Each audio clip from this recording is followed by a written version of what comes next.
Akan belajar tentang tema 9, Kayanya Negeriku, subtema 1, Kekayaan Sumber Energi di Indonesia, pembelajaran 3.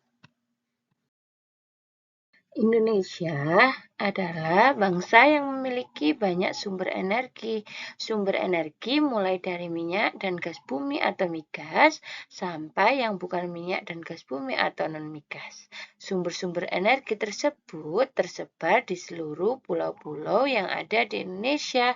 Kesemuanya harus dimanfaatkan secara bijak demi kesejahteraan penduduknya. Secara umum, sumber energi dikelompokkan menjadi dua kelompok, yaitu sumber energi yang tidak dapat diperbarui dan sumber energi yang dapat diperbarui. Sumber energi yang tidak dapat diperbarui merupakan sumber energi yang akan habis jika digunakan terus-menerus. Sedangkan sumber energi yang dapat diperbarui merupakan sumber energi yang tidak akan habis walaupun digunakan secara terus-menerus. Untuk lebih jelasnya, mari kita lihat video tentang sumber energi yang tidak dapat diperbarui dan dapat diperbarui. Halo kawan, tahu nggak sih, energi itu ada di sekeliling kita loh. Untuk memasak saja, kita menggunakan energi. Gas yang dipakai untuk menyalakan kompor juga merupakan hasil dari penambangan, kawan. Hari ini kita akan mempelajari mengenai sumber energi yang tidak dapat diperbarui. Yuk kita simak bersama-sama.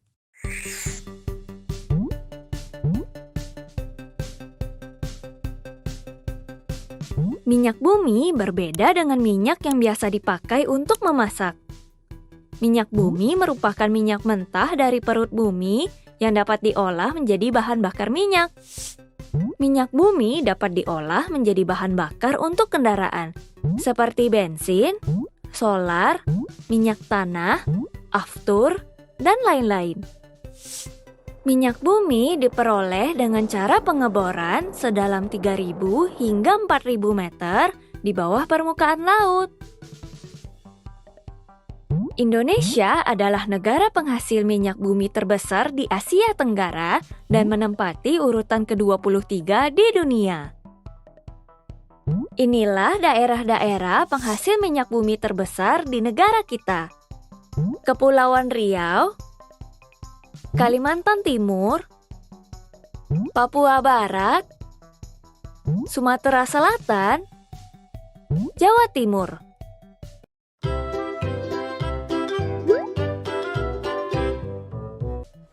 Kita lanjut ke sumber energi berikutnya, yaitu batu bara. Tahukah kalian bahwa batu bara tercipta dari sisa-sisa tumbuhan dan hewan? Sisa-sisa tumbuhan dan hewan ini mengendap di dalam tanah selama jutaan tahun. Itulah kenapa batu bara disebut sumber daya energi yang tidak dapat diperbarui. Batu bara biasa digunakan untuk memenuhi kebutuhan energi industri dan transportasi, seperti pembangkit tenaga listrik, kereta api bertenaga uap, serta bahan mentah untuk industri besi dan baja. Cara memperoleh batu bara pun hampir serupa dengan minyak bumi, yaitu dengan cara penambangan jauh ke dalam lapisan tanah. Lagi-lagi, Indonesia termasuk negara penghasil batu bara terbesar nih kawan-kawan. Daerah yang menghasilkan batu bara antara lain Bukit Asam di Sumatera Selatan, Kota Baru di Kalimantan Selatan, Sungai Berau di Kalimantan Timur, Ombilin di Sumatera Barat. Ada yang tahu apa itu gas alam? Kawan-kawan jangan salah paham loh. Gas alam itu bukan gas seperti oksigen atau sejenisnya. Gas alam atau gas bumi adalah bahan bakar fosil yang terbentuk dari proses endapan sisa-sisa tumbuhan dan hewan yang mati jutaan tahun lalu. Gas alam memiliki sifat mudah terbakar. Gas alam dapat digunakan untuk bahan bakar pembangkit listrik tenaga uap, bahan bakar industri pupuk, bahan bakar gas. Sama seperti sumber daya lainnya, cara memperoleh gas alam diperlukan pengeboran ke dalam perut bumi, kemudian disalurkan ke tangki-tangki penyimpanan melalui pipa. Berikut adalah daerah penghasil gas alam terbesar di Indonesia. Bontang di Kalimantan Timur, Lok Sumawe di Aceh, Musi Banyuasin di Sumatera Selatan, Teluk Bintuni di Papua Barat, perairan Natuna di Kepulauan Riau, dan beberapa daerah di Jawa Barat. Itu dia contoh sumber energi yang tidak dapat diperbarui. Gimana kawan-kawan? Sudah paham kan? Energi yang terbarukan atau dapat diperbaharui adalah sumber energi yang jumlahnya tidak terbatas. Berikut ini adalah contoh sumber energi terbarukan atau yang dapat diperbaharui. Sumber energi terbarukan yang pertama adalah energi matahari.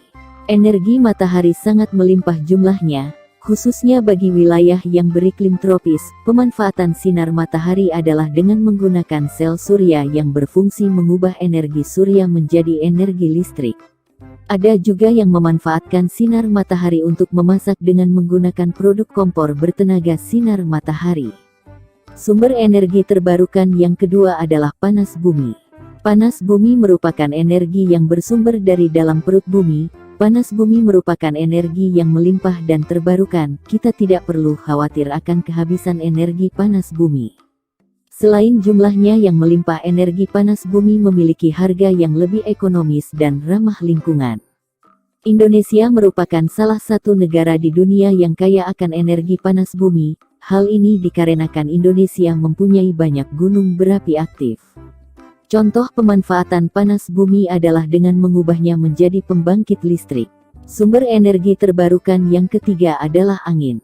Pemanfaatan energi angin sedang gencar-gencarnya dilakukan oleh banyak negara di seluruh dunia karena sumber energi ini tidak terbatas jumlahnya. Pemanfaatan energi ini menggunakan kincir angin yang dihubungkan dengan generator atau turbin untuk menghasilkan tenaga listrik.